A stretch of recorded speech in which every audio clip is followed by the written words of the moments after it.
सालपेवणी असा विषय आहे की थिएटर ही गोष्ट लक्षात ठेवा, थिएटर ही 24 तास उघड असते आणि सालपेवणी थिएटरमध्ये असते. त्यामुळं आम्हाने असं कोणाच्या जाऊन बाबा बेल मार, कोणाला पावती दे, वॉचमॅनकडे आत दे, असा काही विषय नाही. आमच्या इथं डायरेक्ट यायचं, बसायचं, बोलायचं, काम करून घ्यायचं. आणि अजितदादांचं घर म्हणजे आपलं वैयक्तिक घर असल्यागत आहे. कधी पण आम्ही जाऊ शकतो तिथं, बसू शकतो. काही विषय अजितदादांचाच वार्ड आहे हो. तुम्ही जे म्हणतात का ना रस्ता झालेला नाही, हे झालं नाही, आता असं रस्ते झालेत तिथं, माणसं निवांत संध्याकाळी जेवून बाहेर झोपतात, बसतात. असा सगळ्यात जास्त जर म्हणजे वार्डात जर काम केलं असेल तर दादाने केलेलं आहे.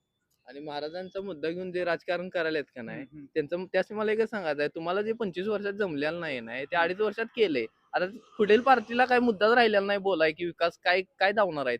तर उगाच ते महाराजांच मध्ये घेऊन तुम्ही हे करू नका. महाराजांच्या बद्दल तुम्ही खरोखर असं दुसऱ्या हे करू नका. 2018ला मूर्ती उभा केलेली आहे महाराजांची, आणि तुम्ही आता ती हे करू नका असं हे असं झालंय तसं झालंय. हे सगळं चुकीचं आहे, हे सगळं तोटांड आहे.